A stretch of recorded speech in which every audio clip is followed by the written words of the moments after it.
Sabsalayalo Makudir. The time is 24 minutes past 9 Central African time, and we're still sticking with Gaza. Today, the struggle of Palestinian freedom has reached highest legal um, corridors, if I should say, in Britain. In a landmark move, the UK-based advocacy group Cage International has filed a legal application challenging the government's proscription of Hamas as a terrorist organization. They're arguing that it is not only discriminatory, but a direct assault on civil liberties and freedom of political expression. The case does not argue for Hamas, it argues for human rights. It cites evidence of a deeply chilling effect on pro Palestinian speech in the UK, especially among Muslim communities, and lays bare, I think this is important, a growing trend, the use of counterterrorism legislation to criminalize dissent. And joining us now is Anas Mustapha is a lawyer and head of public advocacy at Cage International, and one of the lead voices behind this very, very pivotal challenge. Brother Anas, thank you so much for joining us. Welcome to Salam Media. I appreciate you giving us your time this morning. Thank you very much for having me. I think we can kickstart this conversation with the basics. This is, in a lot of ways, a historical legal challenge. What prompted Cage International to take this step now, and why focus specifically on the proscription of Hamas? So, firstly,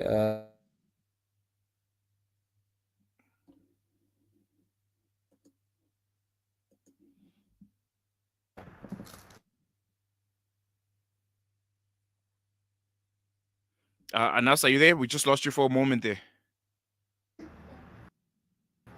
All right. Anas, are you there? Yes, we can you just hear we me? just lost you for a brief moment, but yeah, I think you can continue answering the question. So I was saying that to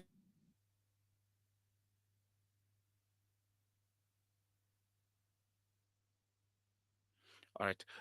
It seems that Anas has a few technical difficulties, but yeah, I think while he's trying to get himself together, we'll just look at the case itself and what it kind of entails. There's been, tens and thousands of pro-Palestinian demonstrators marching with banners all across the world. Anas, are you back? can you hear me? Yes, yes, I can hear you loud and clear now. Okay, I think we're having some difficulties trying to get Anas, but I think this is a very important conversation that we need to stick with. I'm not sure if he can hear me now. The technical team is trying to work hard to try and get him back. Maybe we'll try and have him on a different platform, maybe have him on the phone because it doesn't seem that it is working out quite clearly. But yeah, we'll be speaking about that application by Cage. It marks the first of its kind and aims to focus, I think, explicitly the discriminatory enforcement of counterterrorism laws in the UK, particularly focusing on the weaponization against Britain's Muslim communities. And I want to tackle that, that highlighting of the widespread use of Section 12 of the Terrorism Act of 2002 in the UK. Everyone that's from there will tell you that it essentially criminalizes pro-Palestinian expression, and they do it in numerous ways, whether it's through public speaking, social media posts, or peaceful, protests that we've seen taking place all across the world and in the UK. And yeah, there's going to be that legal challenge that we're going to be seeing. From what I've read and what I gathered doing my research is that it's a 100-page application, which includes over 24 anonymized case studies spanning education, healthcare, immigration, and civil society. And yeah, they're trying to make it happen. So it looks like we got Brother Mohammed back. Brother Anas, can you hear me? Yeah, I can hear you clearly. All right, sure. I think yeah, we can kickstart the conversation there with the basics, as I mentioned before. We lost you for a moment. What prompted Cage International to take the step now, and that focus that is specifically on the proscription of Hamas.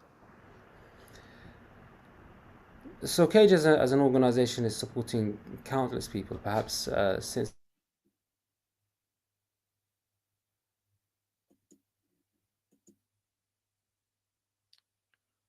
Right. No, I think those internet issues are still continuing. I think let's take a quick break. And then when we come back, we'll maybe try and get Anas on a different platform because there's a very, very important conversation to have. So we'll take a quick break, short stinger, and then we'll try and get him back. This is Salam Media.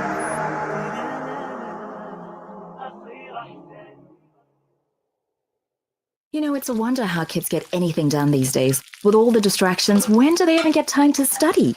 As a mother, all I can really do is make sure they have all they need to perform at their best. That's why I choose to include Sunfoil, triple refined pure sunflower oil with every meal I make. Naturally cholesterol-free and approved by the Heart and Stroke Foundation as part of a balanced eating plan. So whether I'm cooking, frying or baking, I know every dish will be a wholesome one. Sunfoil, now we're cooking.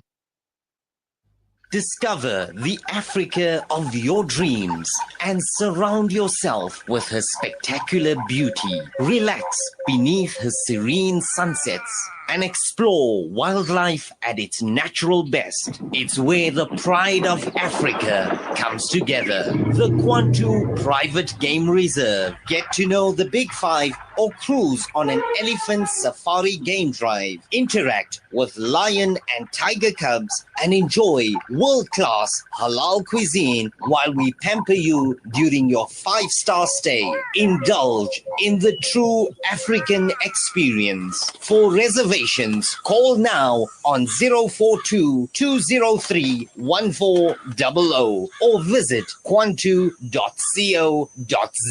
The Kwantu Private Game Reserve, the place of gathering. Sponsor an orphan, and you'll help support a vulnerable child to have the education they've always dreamed of, so they can build a brighter future. You'll be feeding a hungry stomach and a hungry mind with knowledge that will last them a lifetime. That's the power of an education. Sponsor an orphan now with Islamic Relief. Dad, these Frymax chips are so tasty. Wow, that really takes me back. My dad bought me a Frymax chips every day after school. They were my favorite when I was your age as well. Quality is at the very heart of what we do, and that's why we ensure that every Frymax packet is filled with the beautiful goodness and flavor-packed taste that you've come to expect from us since 1982. Frymax, from generation to generation. Yasin Badat Financial Advisory. Are your financial goals feeling out of reach? Yasin Badat Financial Advisory is here to turn your aspirations into achievements. Our dedicated team, armed with a history of success, is ready to guide you through the complex nature of financial and investment planning. Whether you're a seasoned investor or new to the game, our personalized solutions cater to your unique goals and risk appetite. Trust in our commitment to transparency, integrity, and excellence. Ready to unlock a world of financial freedom? Partner with us today. Call Yasin Badat Financial Advisory at +2733 346 2071 or visit www.yasinbadat.com. Yasin Badat Financial Advisory, guiding you to financial success. Connect and stay ahead with Salam Media.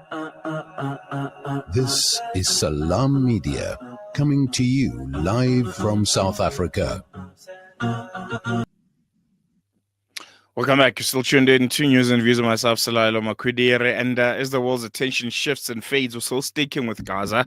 And today, the struggle of Palestinian freedom having reached Britain's highest legal corridors. We're having a conversation with Anas Mustapha, is a lawyer and head of public advocacy at Cage International. And they are leading a court case which essentially is, arguing, for Hamas and arguing for the human rights and citing evidence of a deeply chilling effect on pro-Palestinian speech in the UK, especially among Muslim communities, and most importantly, lays bare a growing trend, the use of counter-terrorism legislation to criminalize dissent.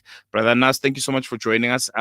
We getting on a different platform. Hopefully, we'll be able to pick up this conversation from where we left it.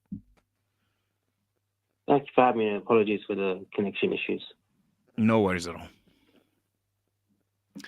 So yeah, I think the question was, what prompted Cage International to take this step now? Why focus specifically on the proscription of Hamas and this case? If you can just outline those very, very important aspects for us. So the case is primarily prompted by our clients. CAID as an organization supports hundreds of people each year who've been impacted by counterterrorism legislation. And since October the 7th, we've noticed, hundreds more clients have come our way. People advocating for Palestine being targeted for their advocacy by counterterrorism measures and counterterrorism powers. And the reason why this has happened is because the British government back in 2021 proscribed the entirety of Hamas. In 2001, the government had proscribed or banned the military wing. But in 2021, the entirety of the organization was banned. And what that has enabled is the mass targeting of the entire pro-Palestine movement as being a sort of terrorist adjacent or terrorist supporting movement.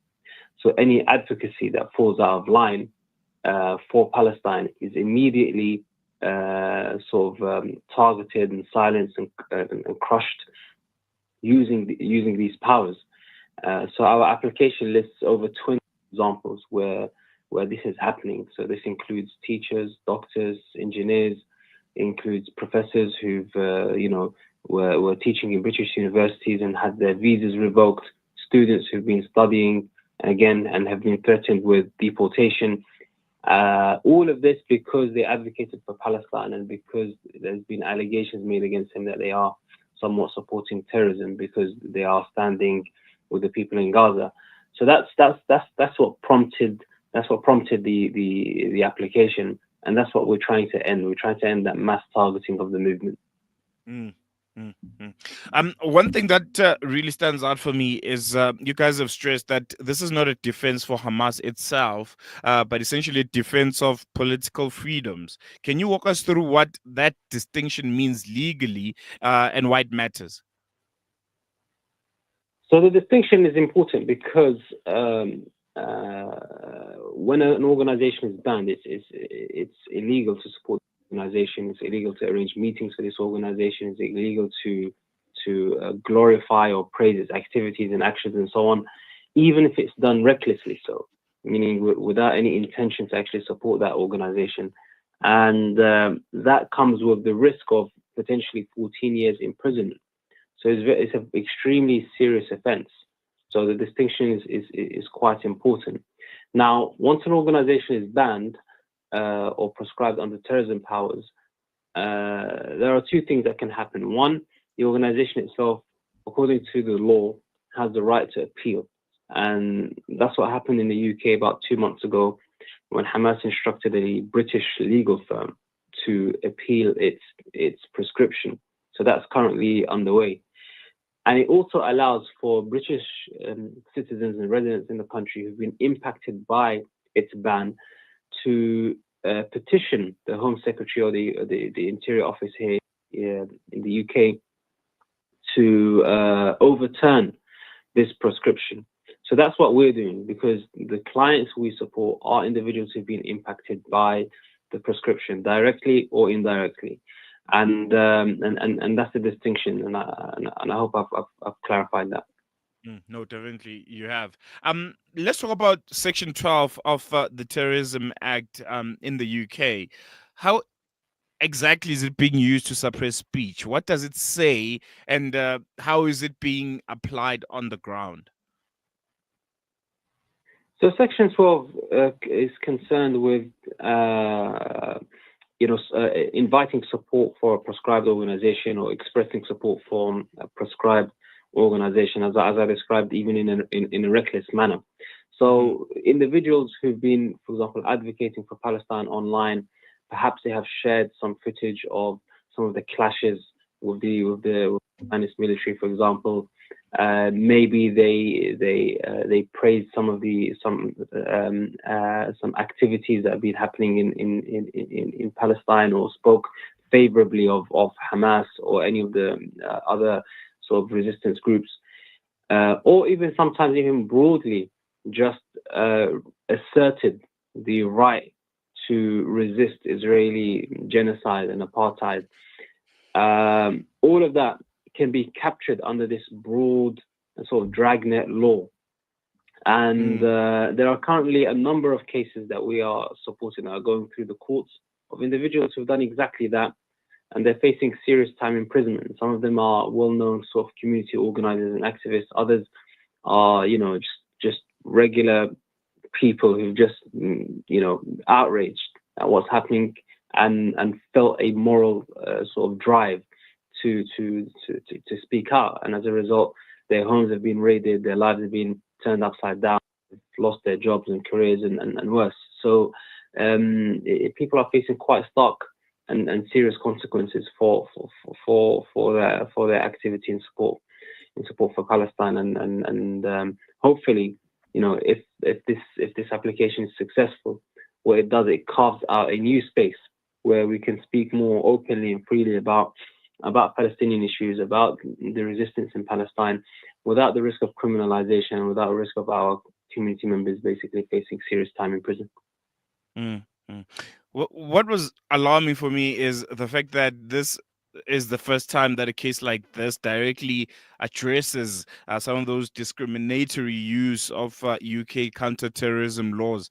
Why has it taken this long, and what barriers have groups like yourselves faced in bringing such a case forward?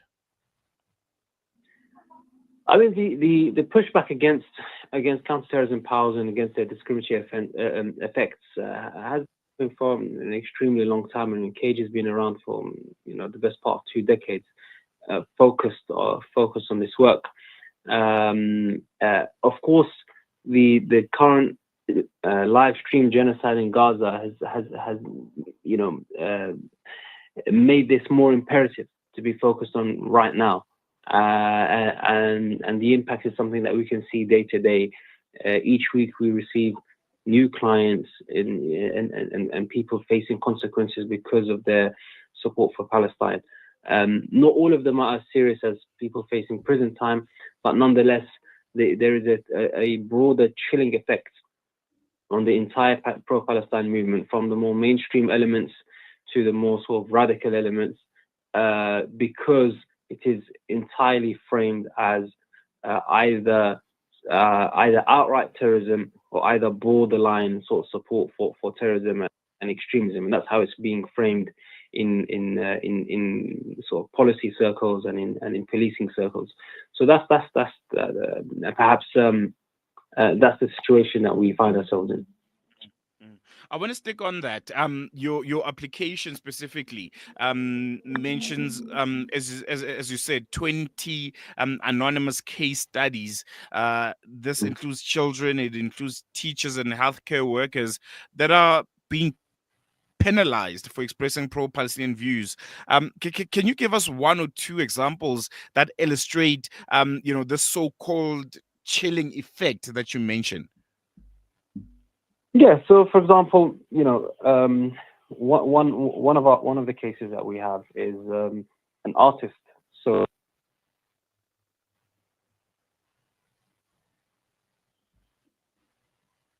is causes that she believes in. She was a victim of an online smear campaign by pro-Israel elements, and as a result, she was reported to counterterrorism police.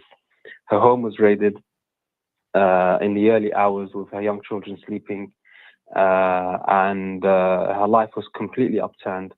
And the allegation was that her drawings happened to fall foul of the counterterrorism powers or terrorism laws, and which is an absurd notion to begin with. We have similar cases of teachers who found themselves, because of their advocacy of Palestine outside of their working environment, therefore they have come under investigation, and the allegation being made by their employers, or perhaps by their employers, is that they are perhaps glorifying terrorism. And similarly with doctors who've come under investigation, been suspended, because of simply just sharing content, perhaps sharing news articles about developments in Gaza or about the death of some Palestinian political leaders. And again, that being framed as being said that you are sympathetic to a terrorist organization, and then therefore them finding themselves under investigation, being suspended from work, and sometimes facing policing investigations as well. You know, the issue isn't necessarily that people are being imprisoned or put through trial. It's enough of a deterrent, even if there's a handful of cases where people are targeted, that it creates that chilling effect on the entirety of the movement and limits what people can say and can do in support of Palestine. And that's the danger here. The danger here is that because the prescription of Hamas in particular exists, because it's being framed as perhaps terrorism, and people feel that there's an element of risk, that people are then cautious when it comes to their advocacy for Palestine, and hence that's what's creating that sort of coming together, that perfect storm to sort of silence our voices. I want to focus now, before I let you go, on where we currently are regarding this case. The Home Secretary now has about 90 days, give or take, to respond. What happens next in the legal process if they reject your application? And are you prepared to take this all the way to the Proscribed Organizations Appeals Commission?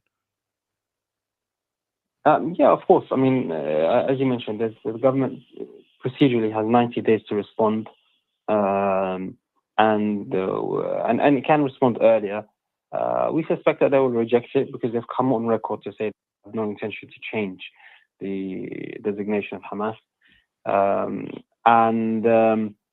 and as a result, we are expecting that this will go to the Proscribed Organization Appeals Commission, which is a sort of quasi-judicial committee that will overlook and oversee these sorts of cases, and it has the power to compel the Home Secretary to revise or review its decisions on organizations. And yeah, we're looking forward to that legal battle. So we'll see what happens. All right, definitely. And we'll be keeping in touch with you guys to get the latest. But we're going to leave it here for now. Thank you so much. Really appreciate it. Thank you. That was Anas Mustapha, a lawyer and head of public advocacy at Cage International. And yeah, Cage has filed a historic legal bid to overturn UK ban on Hamas. Yeah, it is going to be an interesting one to see how it's going to pan out. But yeah, hopefully it yields the correct results, because essentially, this is more than just about Hamas. You know, I think they mentioned it quite eloquently, that this application, this case, there's a somewhat distinction that it is a defense of political freedoms. It is not about defending Hamas itself as an organization, but it makes a distinction about what you can and cannot say in the UK and who you can and cannot align yourself with. I mean, people that are being detained, arrested for having, Palestinian flags, for having anything that looks or resembles Hamas regalia. It tells you a lot about the state of affairs in the UK, and I think this is a great point of departure to make sure that something is being done about it. Going to take a quick break. We've come to the back end of the show. When we come back, we'll be wrapping up with our hashtag Heard on Air feature. It was a really, really engaging conversation last night. Serious questions and condemnation was put up as Israel abducts the Freedom Flotilla activists. There were 12 of them, and I think there's about 7 or 8 that are still detained, that have not returned home because, well, they just simply refused to say we're here illegally and we broke laws. So they've been arrested, and it's interesting how the next couple of days is going to pan out for them. And it was really interesting conversation that Inaid Wadi had. There was Zohra Chamberlain-Richef. She's an activist and the owner of the Women's Boat to Gaza. There was a Sumeira Ordu. We spoke to her. She's the wife of Gaza Flotilla volunteer who's also been detained, and they also had James Godfrey from the Freedom Flotilla Coalition. So listen to that conversation as we leave you in the warm hands of Inayat Wadi. We'll be back with you again next week for the Tuesday edition of News and Visual. I'll be back next week, Monday. Julia Ali's back with you, and tomorrow, the Juma edition of the show will be presented to you by Inayat Wadi, and thank you so much. Hope we earned the courtesy of your time. For myself, Salailo Makwidir, and the rest of the team is sharp.